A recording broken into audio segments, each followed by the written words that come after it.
ሰላም ጤና ይስጥልን። ይህ የድርሳን ቲዩባችን ነው።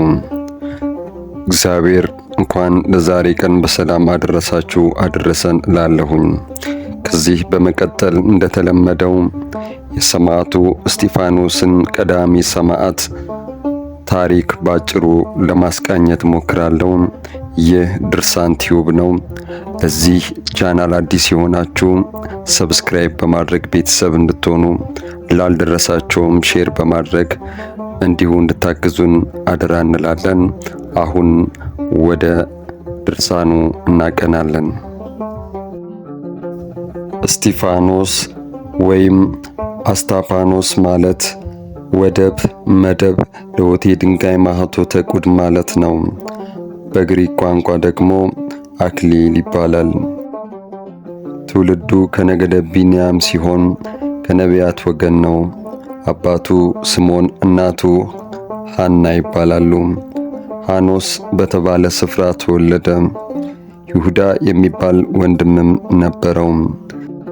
የተማረና በዘመነ ሐዋርያት አማኞች እየበዙ ሲሄዱ አይተው ሕዝቡን ጠርተው እኛ ወንጌል ማስተማሩን ትተን ማዕድን ልናገለግል አይገባንም።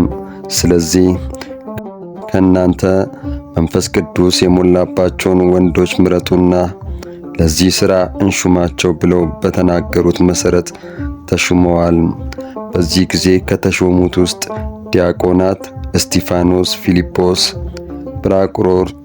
ጵሮኮሮን፣ ኒቃኖራ፣ ጢሞና፣ ጰርሜና፣ ነቃሊዮን፣ አንጾኪያ ናቸው። እስጢፋኖስ የእነዚህ አለቃ ስለነበር ሊቀ ዲያቆናት የሚባል ማዕረግ ተሰጥቶታል። በሃይማኖትና በመንፈስ ቅዱስ የተሞላ ሰው እስጢፋኖስን መረጡ።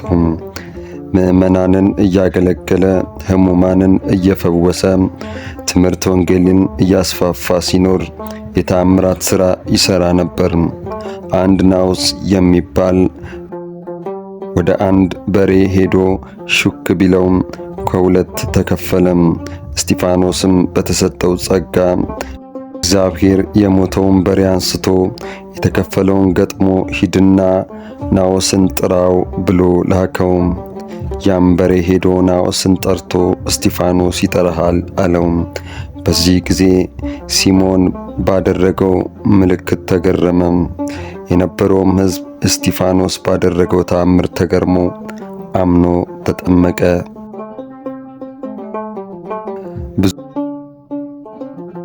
ብዙዎችም በዚህ ተግባሩ ይከራከሩም ነበር። እሱ ግን ሲጠይቁት ሁሉን መልስ እየሰጠ አሳፈራቸው። ከዚህም በኋላ አይሁድ ለምቀኝነት አያርፍምና ይህ ሰው ሙሴን ሲያቃልል፣ ሙሴ የሰጠንን ሕገ ኦሪት ሲሽር፣ የናዝሬቱ ኢየሱስ ቤተ መቅደሱን ያፈርሳል ሲል ሰማ ነው ብለው ወደ ሸንጎ አቅርበው የሐሰት ምስክር አስነሱበት። ሊቀ ካህናቱ በእውነት እንደዚህ ትላለህን ብለው ጠየቁት። እሱም ብሎ እግዚአብሔር ለአብርሃም መገለጡን፣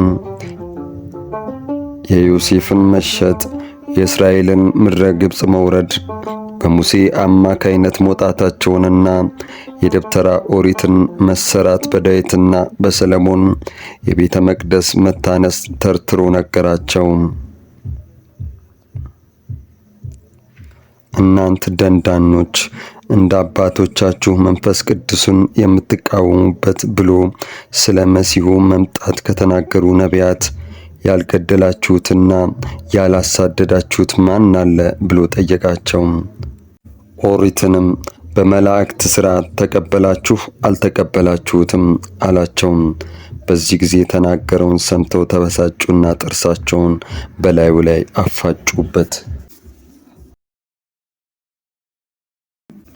እስጢፋኖስ ግን ሰማይ ተከፍቶለት የእግዚአብሔርን ክብር እነሆ ሰማይ ተከፍቶ አያለው፣ ኢየሱስም በእግዚአብሔር አብ ቀኝ ተቀምጦ አያለው አለም። በዚህ ጆሮአቸውን ሸፍነው በታላቅ ጩኸታቸው ከበቡትና ስበው ከከተማ ወደ ውጪ አወጡት። የወጋሪዎቹንም ልብስ ቅዱስ ጳውሎስ ይጠብቅ ነበር። ቅዱስ እስጢፋኖስ ነፍሴን ተቀበል እያለ ሲጸልይ በድንጋይ ወገሩት።